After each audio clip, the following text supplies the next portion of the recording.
The Spice Girls and Spice Up Your Life. For most of you, the last time you did that, you got yourself in trouble. What? But hey, you know, No, I just added chili into my food and I was like, ooh, spicy. Last time you spiced up your life, you ended up with a baby. Hey. Anyways, hey. yes, here we go. Sila. Oh, wow. Hey, you know, it's the Flying Dutchman in the factory. Oh no, it's a good thing that we all know each other. Yes. Because Matt is just tickled. He's saying he's just like, these people. Oh, actually more like this woman. Yes. This woman, the factory. Now it's going to call me the factory from here on. No, I'm not going to call you. No, as in he. Well, I can't control what Matt calls you. Okay, so there we go. Don't forget, just quick reminder, we're live on Facebook, so everybody watching us on Facebook, remember this as well. We will be at Swee Heng at 313 at Somerset today between 12 and 2. Tomorrow is International Bread Day. So we're starting one day earlier. We're giving out wonderful coconut and kaya buns, well as Viennese, the Vienna chicken sausage and cheese buns. Okay, so it's sweet and savory. You can fit one bun in each cheek. But Lovely. Please come down and see the factory and see FD. Yes, absolutely. We're going to be there from 12 to 2, okay? 313 Somerset, Swee Heng. Come by, say hi. Okay, let's get down to it. Indeed. So we're so glad to have this series, Financial Literacy One-on-One. It's something that, hey man, I need. Okay, there are a lot of things where like, oh, I don't know. Even last week when you were on the show, Matt, and then you pointed out certain things, I was like, oh, yes, that is true. I don't know the answer to that. So we've got Matthew Nixon with us. Matt, thank you so much for joining us. Yes. Thank you for having me back. So Matthew is a seasoned financial expert. He spent over 20 years across 5 countries working with industry leaders, including banks and asset managers. Basically, he's been helping people achieve their financial goals, protecting their wealth and growing their money in order to have a stress-free future. Today, we're going to be talking about what type of personality are you when it comes to money? Yes. So, how? Well, I find that when we talked last week, we really need to find out kind of our behaviors and who we are. And kind of, I think earlier, the foundation of money comes at a very early age. Yeah. Okay. So this really kind of where we need to start talking about the 4 pillars, the debt, the savings, the investment, the budgeting. Yeah. To really look inside yourself to see what kind of person you are, to see how you can, identify, and then what you can do to how to fix it. So I've got a little bit of a quiz or personality test for each of you. Okay, let's do this. So what I would like to do is I will go through the personalities first. Okay. And then at the end, maybe we can find out which one FD is. Okay. Sure. Now, some people might actually think that there's probably going to be a little bit of overlap, but there should be one dominant one through this. Okay. So I actually found this. There's a really good book out there called "What They Don't Teach You About Money" by Claire Barrett. Okay. I've kind of taken the personalities and kind of tweaked it to more of a local flavor. So so the first one is the shopper. So this is a person that when you get stressed, you go shopping. So you're at Orchard Malls, you're online shopping. Okay. And that really gives you kind of like self-esteem for spending, and you find happiness through money. The problem about that is you are kind of, short-term rewards, and you're not really planning for your future. So this is where someone really needs to learn how to budget their money. Not saying don't shop, just saying take back the large expenses and really kind of make sure that if you do need that kind of retail therapy, make sure it's small amounts and it's not kind of blowing your budget for future investments. Okay. The next is the risk taker. This is the one where you only live once and you feel power from spending. These are the ones who are the, get rich quick, trying to, hit the home run it's an American baseball term, but you're really trying to make that, I'm going to go and put my money into Bitcoin, or I'm going to go and then put all my money into a trending stock. Yeah. The problem with that is that you need to be more risk adverse. You really need to sit there and kind of spread out your spending power over the long term. Okay. So that's where you need to kind of be. The next one, I call it the squirrel. This is where you are stashing and spending, and I actually had a kind of reference. This is from the Merdeka kind of generation. My grandmother or my mother-in-law. My mother-in-law is Singaporean, and I feel that this is where they're very good at holding cash. Okay. They're very good at stashing, but at the same time, they're not kind of divesting their We talked about inflation, right? Okay. You keep cash too long, you're going to be kind of, Okay. your stash is going to be spending. So you need to spend and invest a bit more. Okay. The fourth. Actually, we have 6 personalities that you're So actually we've gonna done run 3. through, We'll right? do another 3 on Facebook Yes. Live. Yes. Okay. So come and join us on Facebook Live. One All right, so Okay. I'll just recap. So we've already gone through 3 of the 6 personality types. You've got the shopper, the risk taker, the squirrel. The squirrel. Squirrel. Oh, do I call it squirreler? Squirrel, just squirrel, Squirrel. like, stashing Actually, Yeah, all 3 of stashing it them are away. very self-explanatory. You know what I Yes. mean? So okay, then we've got 3 more to go through. Okay, now this one actually kind of I fall under. This is called the Excel hero. This is the one who plans, and overthinks, and really looks at every penny they're spending. Money kind of controls their life, and you have to adapt to this, right? Okay. So if something throws you a curveball, you need to be able to sit there and kind of be more adaptive to this. Okay. How to fix this is more of just talking about money and making sure that your planning is a bit more less strict. Okay. Okay. They're more flexible? Okay. Yeah. Then you got the nervous Nelly. This is the person that money gives you anxiety. Maybe this is the majority of people. It's the fear of making the wrong decision leads to no decision. Okay. So this is where you really need to spend time talking to a professional, talking about money and planning. Okay. So that you kind of get yourself more. It doesn't make you nervous talking about this, the nervous Nelly. Right. And then the last one is kind of the denier, where, you know what? I don't know. I don't care.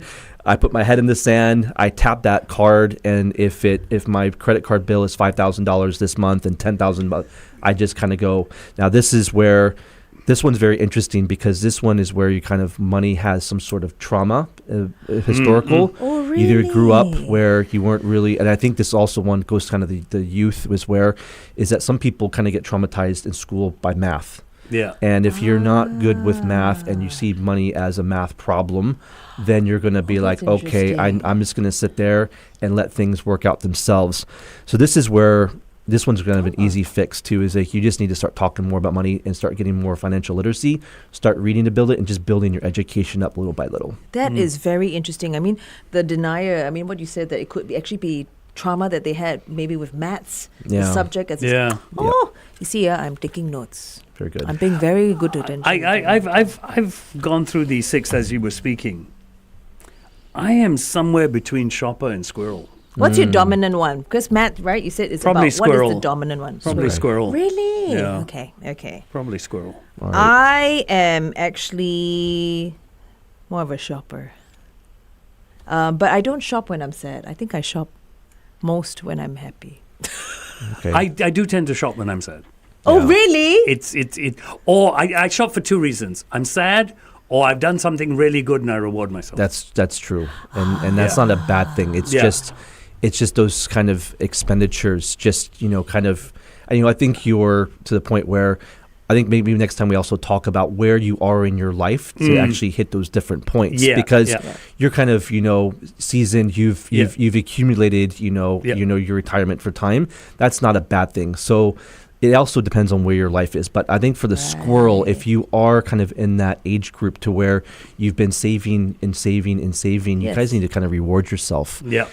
Take that, maybe take that extra upgrade on your flights on your next vacation. Do something nice for yourself. Take that fancy dinner, because I think that's what that kind of the generations or the ones who actually save up, you need to reward yourself, and you Right. need to really kind of look out there, and it's a great characteristic to have, but also kind of diversify a bit. But I think a lot of squirrels also go, but if I spend that money, then what happens if, I overspend? You know what I mean? We have that worry of, Yes. we're going to overspend. I don't want it to be a habit where I'm going to start It's like doing it's this. become too much of a habit. Yeah. You feel guilt when you don't save. Is that it? Yes, you feel guilt when you don't save. Okay. Yeah.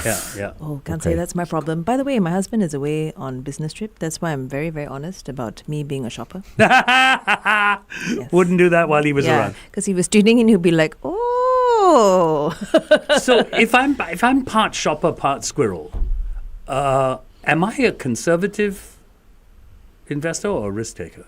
I'm more conservative. I would say you're more conservative. more Yes. conservative. Okay. Yeah, I do. that's what I thought. Yeah, because you've got the spending power that you've done for the squirrel. Yeah. To actually go and save. It's the shopper that sit there and will spend their almost entire paycheck on a fancy watch, Yeah. I know being in banking, you always talked about people with the watches, and I've had guys come to me like, I just spent my entire paycheck on this new Rolex, and you're like, wow, okay. Did you get up and slap them? I'm just like, I hope the mortgage or the rent was covered, as well. But that's where it is. It's where you and I think in Singapore, everyone works so hard. Yeah. True. That it's what are we working for? What do we need? And then that quick hit of a dopamine shopping really kind of is like, yes, but then there could be a bit regret. Yeah. Right. And then, you start looking at, down the road and like, oh, if had I done that, maybe I wouldn't be late on my phone bill or, or, why did I not hit my saving goals this month? So it's really, if you want to get that big purchase, just kind of make sure that your emergency funds are saved. You've got your, credit cards under kind of control before you do that big purchase. Yeah. How does understanding your personality, because people have done this, and we're going to put a question up on our Facebook page. What is your personality when it comes to money? Please answer that question. You could win yourself a prize. How does understanding your personality then help you make better financial decisions? That's a very good question. So it's really having the self-awareness of where you are, where you want to be and knowing your strengths and weaknesses. So if you know that I really have a problem talking about money or saving money or budgeting, and like we go back to the thing, if I'm not good at, solving problems with math, this is where you kind of get a professional to kind of talk to you about this. Right. I think it's the open conversation. It's just having your self-awareness and actually trying to do something every little day just to better yourself in this because like I said on the last episode, we had, money issues can lead to stress and can lead to health issues. And you really want to be able to look at your overall of, am I doing the right thing? Am I putting enough money aside? Am I looking toward the future? Is this going to be, if things were to happen, can I come into a situation where I can focus on, if I was to lose my job today, am I able to sit there and have that emergency fund where I'm not stressed for that next 3 to 6 months while I'm looking for a new job? Right. Because things kind of, when it rains, it pours, you could, I had a personal example a couple years ago where I had been working and relied on my company insurance many, many years. And I said, I'm too young. Nothing's going to happen. Month after I got out of my job and I was trying to get my insurance sorted, I gave myself umbilical hernia at the gym. And I'm like, well, the odds are of that happening literally the time when I'm trying to get new insurance. It's like you can never predict these things, and things are going to hit at the worst times. So, like I said, insurance is part of kind of planning. So making sure you really, when those bad days come, you have that buffer to make sure that you're trying to get to the next level on your next goal, and money's not the worry that's lingering over your head. So if we get into these personalities, do they ever change? I mean, as I grow, especially the younger ones listening to us, they're growing in a company, they're growing in their career, their personalities probably would change. Is that a good thing, or should we stay with what we're comfortable with? Or should we allow that personality to change? Some of these personalities I think are quite dangerous, especially the ones, the risk takers, the one that's, I need to live in the moment. These are where you kind of get into a situation where if you're sitting there and I'm a 25, 30-year-old, don't have a family, no kids, I'm going to sit there and plow my money into Bitcoin, everything I own to get that home run. Right. Then all of a sudden you're going to be high in mounting debt. And sometimes debt can lead into problems that can last for a very, very long time. So some of these are, if you have that kind of personality, then you really need to kind of check yourself at the moment because it could lead to problems, because then you start planning for, that person is planning for kids, a wedding, and all of a sudden, and having that discussion with your partner that, I'm a couple $100K in the red. Is not a very good conversation to have to your future partner. So believe me, and I've seen where people have walked away from relationships because of finances, and you don't want that to be something that hangs over your head. So I think for that particular personality is where you kind of need to just yeah, if you've done it once, that's good. You came out of it unscathed, but don't have that as a repeating because that can lead to problems later on in life. Okay. You know, the way I see it with these 6 personalities, I mean, some of them, I feel that if you look at the pros of that personality type, like, for example, squirrel, right, that idea of saving, you know, the idea of having that buffer and all that, it becomes like a sort of an aim, you know what I mean? Something to aim towards, to better yourself in terms of how you are with money, you know what I mean? Or like the Excel hero, for example, the idea of planning, right? Yeah. So I can see that this is actually useful. You know, if you take it in that positive note, of course, nobody wants to be the denier and the nervous Nelly. No. Or the risk taker. I think that idea of taking on a bit of risk, right, is okay. It right? is So it's okay. about the balance. So it's quite interesting. This is very interesting. Do you find the younger ones are more risk takers than the older ones? Oh, Yeah. he should take that question Yeah, right. on air because Okay. we are heading back on air on 1FM 91.3. Come and join us.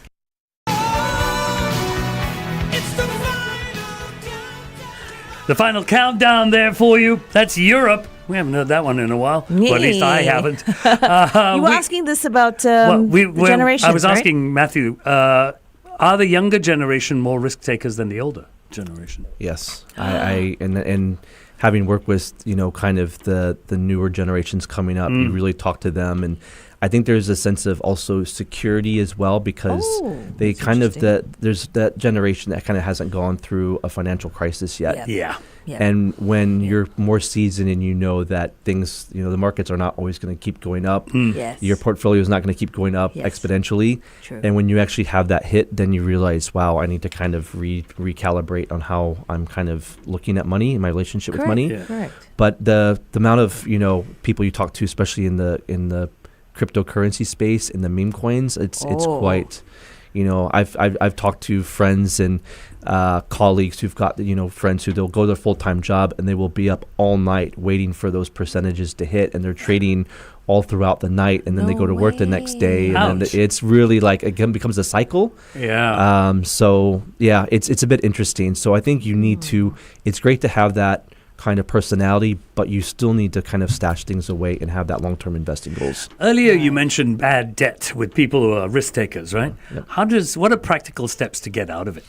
That's a very good question. And I think actually from our last show, a lot of people came up to me. I had 2 friends of mine and said, you talked about credit cards and credit card debt. Yes, And I made that kind of controversial comment. I just wanted to clarify is that there are, I think, Singapore does have one of the highest credit card rates in the world, right? So I am not saying that you not pay off, but there's 2 trains of thought.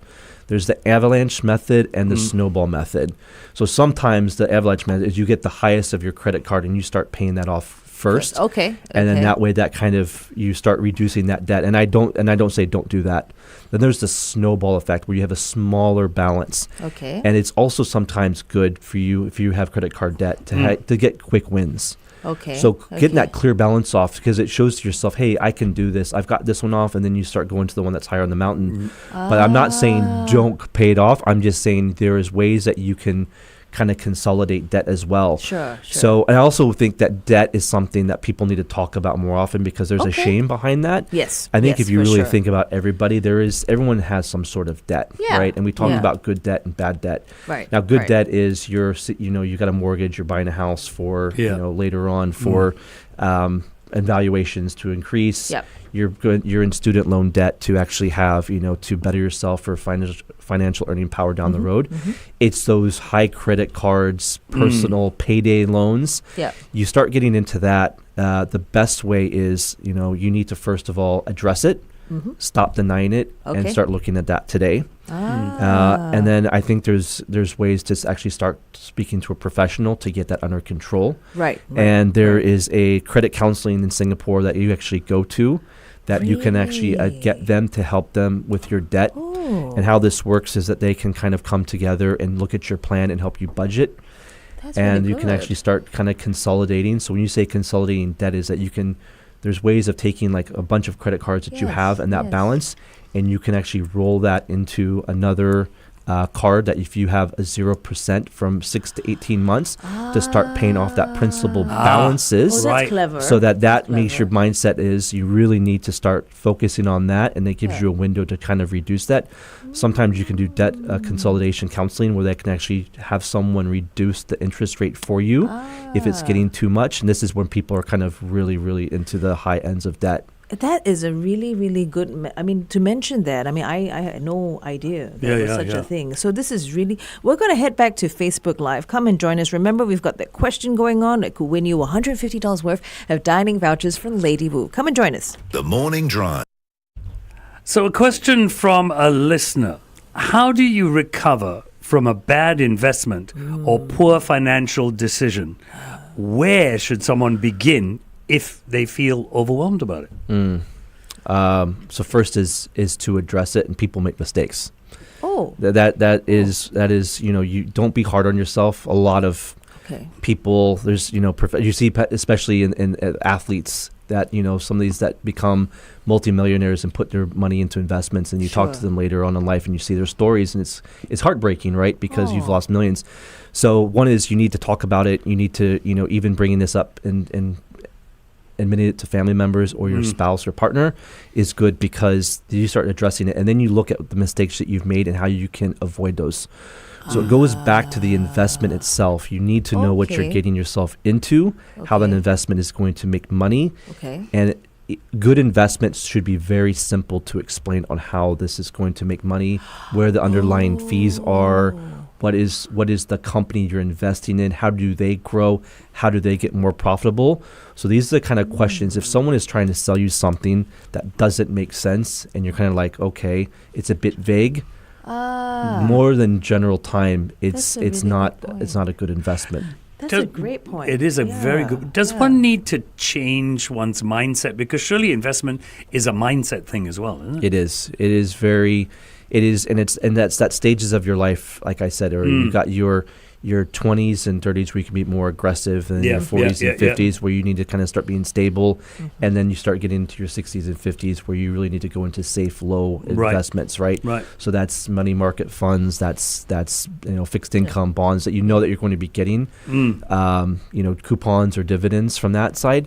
So if someone comes up to you with some crazy harebrained scheme that like we're going to do this and we're going to do that, and then someone's doing this behind the scenes, and you're like, okay, there's all these moving parts. Yeah, when usually there's smoke, there's fire. So you just really, and if you're in that situation where the investment was bad, learn from that, really document to see where that went wrong, and then use that example so that next time you said, I've got to go to a financial professional, this is what happened to me last time, how can I avoid this, or what kind of and like I said, I shop around, talk to multiple different people. And I also think if you've had a really bad experience with a financial planner, there's nothing making you kind of go out and test the market to find other people.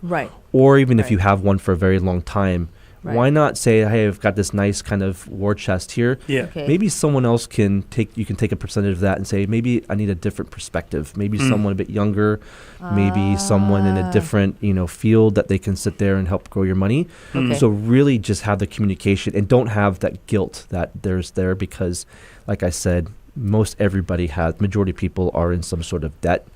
Majority of people have probably made some bad money decisions. So that's true. And I like how you said that we need to be talking about this more, talking about debt more, whether it's good or bad debt, but more so with bad debt, right? And especially for that listener who posed this question. But what about really practical, they're feeling overwhelmed. There's all this bad investment, the debt itself.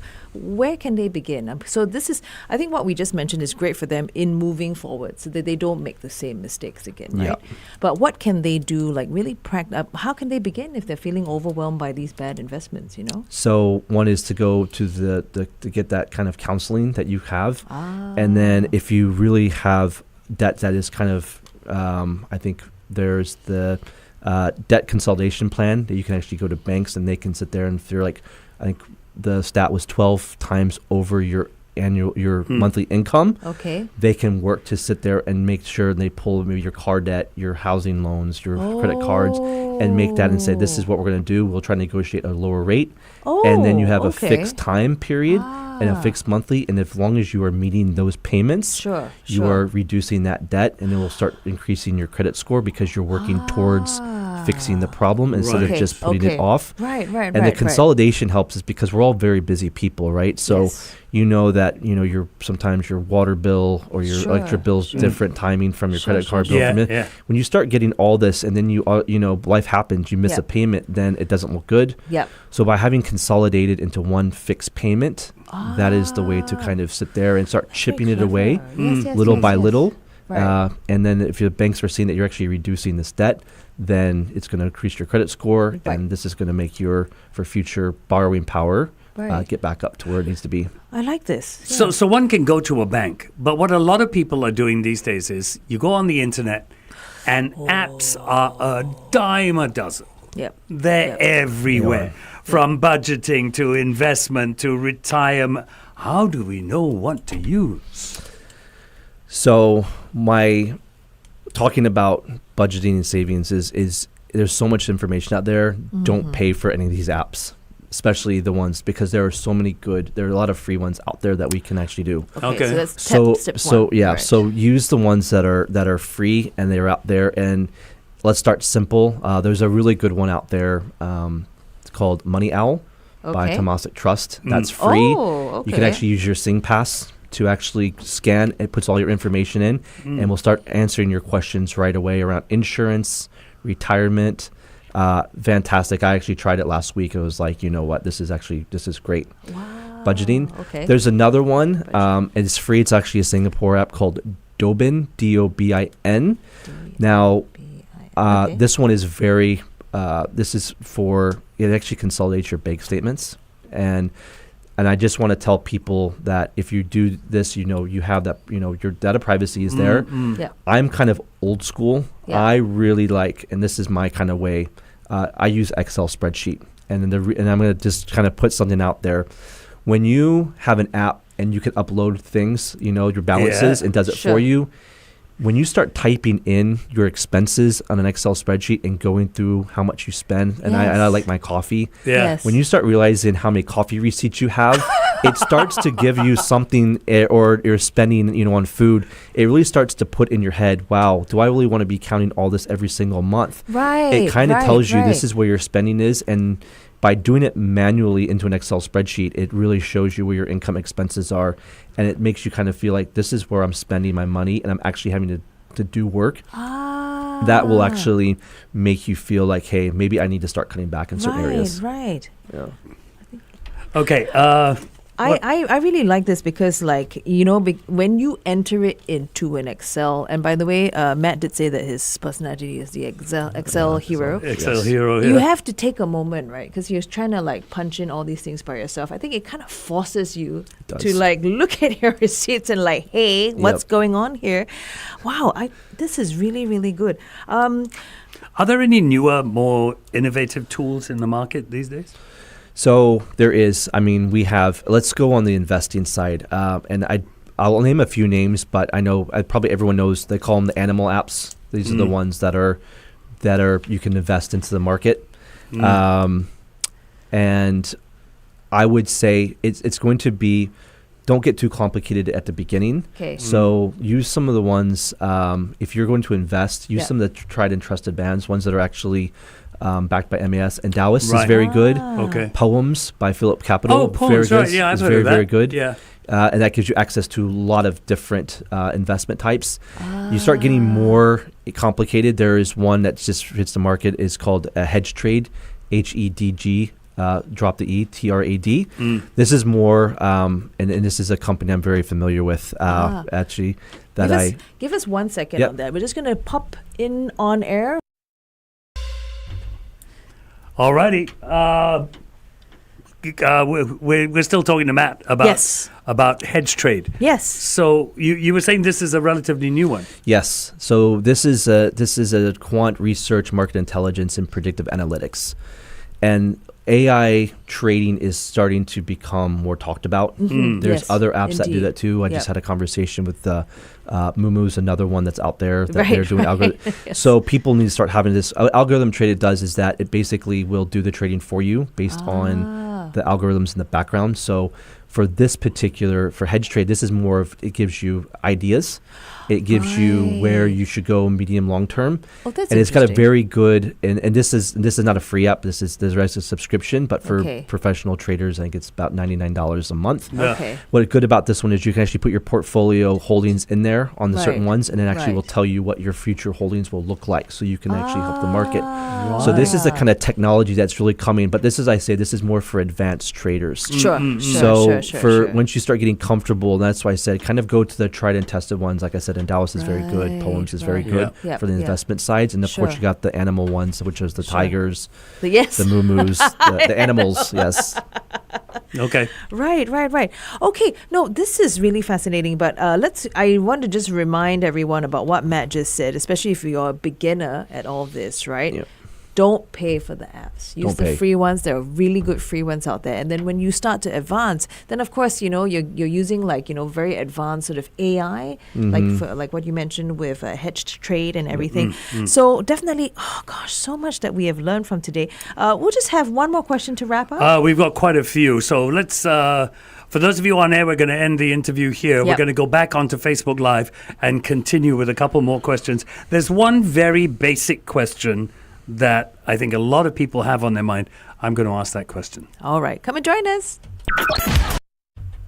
Okay, so we're back on Facebook Live. Here's the thing. I'm listening to all of this. Of what I earn after my expenses, and I've put aside everything, what percentage should I be looking at investing of what I'm left? Is there a percentage I should look at, or is it feel? What is it? Rule of thumb is you should try to put at least 20% of that you've saved into savings. Okay. Yeah. So that would be minimum. Now I know that's not easy to do every month, especially around the holiday season, Chinese New Year. So what you do is maybe do 15 one month, or those months 10, and then you kind of top it up during those other months where you're not doing kind of expenditures, make that like 30. Okay. So at least you're trying to average it out throughout the year, but try to do 20% if you can. Least, yes, right? at least. And then as your earning power gets more and more into your 30s, 40s, and 50s, that number will increase, and then you'll see your gains increase as well. But if you can save more in your, like I said, in your 20s as you can, especially maybe you haven't bought your house yet, you're still waiting for your BTO to be done. You're living at home with your parents, which is fantastic here because you save so much money doing that. And, I think more people in other countries should be doing that as well, because it really does, build your nest egg down the road. So those are times where you just start putting more and more money into your savings account. But 20% should be the good. Oh, okay. That should be, that actually is very doable. That's of your income that you saved after your expenses. Yeah, Yes, but that's if very you can. doable. It is doable. That is very doable. It is actually doable. Yeah. How do people stay financially disciplined? I mean, it's a world of instant gratification. It is. How do you stay It disciplined? is. You just need to educate yourself. Just start, in some simple stuff. Just tune into the news of what's going on. CNA covers it very well. Look at the newspapers. Look at, like I said, trusted sources. Know where the markets are kind of heading. So just kind of keep yourself updated, knowledgeable. Talk to friends about it. Like I said, be best friends with your financial advisor.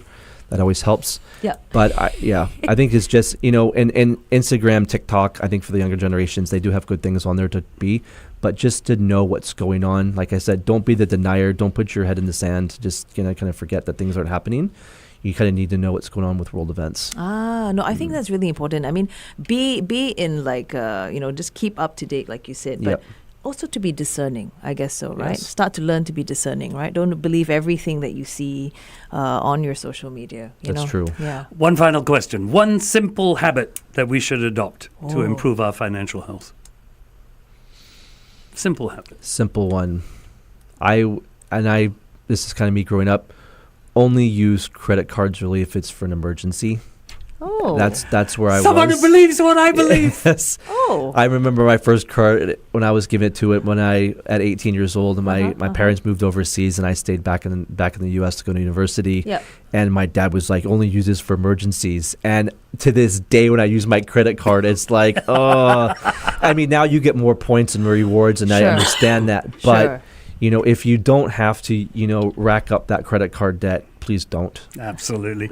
Matthew, thank you so much for being with us this Thank you guys morning. for It's been having me. absolutely amazing, as always. Thank you, guys. Thank you, Matt.